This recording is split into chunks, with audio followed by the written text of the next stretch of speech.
Jadi ada orang kata, dia pun nak kata Allah tak boleh duduk di langit. Tapi dia pun kata pula Allah duduk di mana-mana. Siapa kata?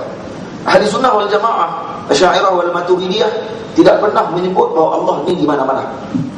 Kita mengatakan bahawa Allah tidak bertempat. Itu yang dipegang oleh ulama ahli sunnah wal jamaah. Boleh faham?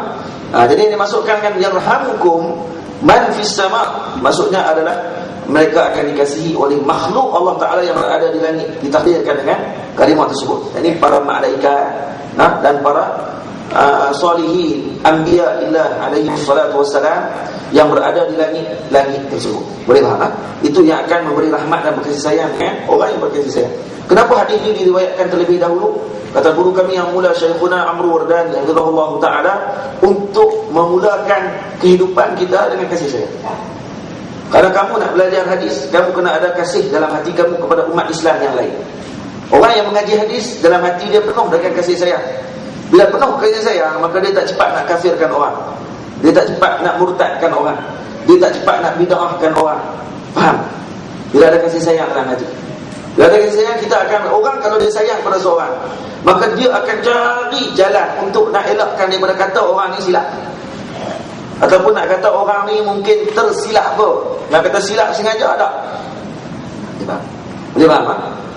Ini antara tujuan kenapa dimulakan hadis awaliyah rahmah tersebut bagi ulama-ulama hadis.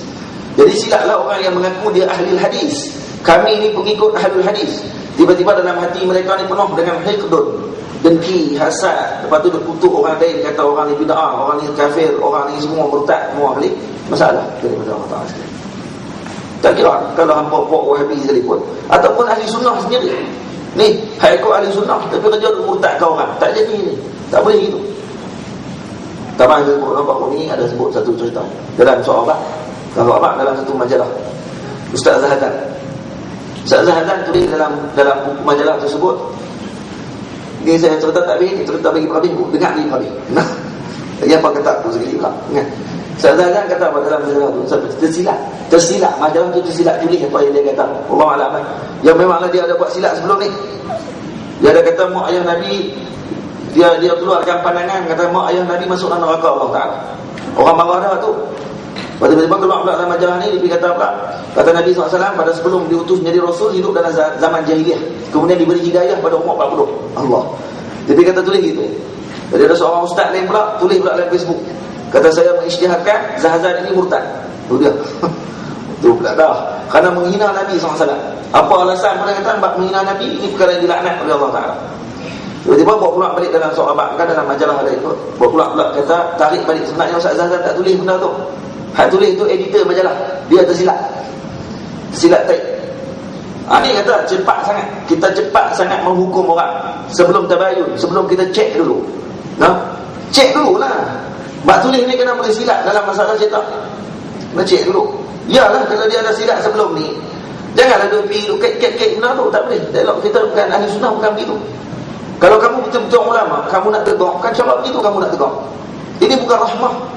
Ini cepat menghukum pada umat Islam dengan zahir yang kita nampak depan mata kita.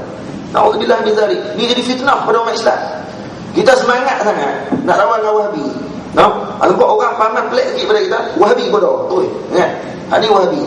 Semuanya kita nak hantam gitu. Mana rahmat kita? Mana rahimnya Allah Ta'ala letak kepada seorang Muslim tadi? Kamu mengajilah tinggi mana sekalipun, kitab 80,000 habis sekalipun, tapi akhlak kalau tak ada, kamu ni tak ada apa pun. Boleh tak? Biar mengaji sikit pun tak apa, akhlak biar banyak. Ni cepat sungguh nak mengkapiak orang. Sama lah macam mereka kapiak orang Islam. Mereka pun kapiak. Dalam kita mereka mengkafirkan Asy'ariyah Maturidiyah. Kafir. Kita nak tiru jalan tu juga. Rugi ya? Kita ambil jalan tu, kita bodoh sebenarnya, bukan cerdik. Boleh tak? Tapi bila kita kata jadi, kata tengok, duk pertahan pula dah orang-orang yang berpahaman kaum muda ni. Bila aku pertahan, aku tak tahan, nak tegur hang yang bodoh ni. Hang pun bodoh juga, sama bodoh ni. Tapi keluar dalam Facebook, tulis dalam ni, orang-orang jadi bermasalah hati macam Allah Ta'ala sekalian. Bermasalah. Masalah apa? Masalah segi dakwah. Bila kita bercakap macam ni, orang akan tuduh kita pun sama macam mereka. Faham?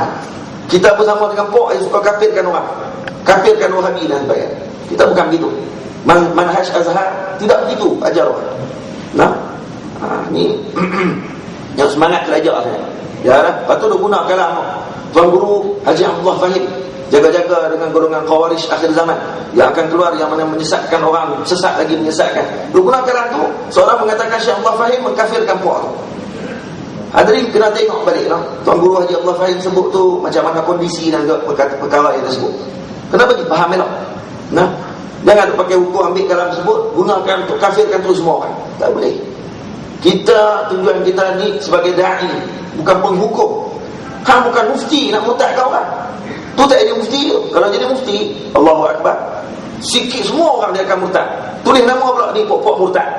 Bila sebut murtad, hadirin macam Allah Ta'ala sekalian, boleh istitah, boleh tangkap 3 hari, kena minta taubat. Kalau tak taubat boleh dibunuh.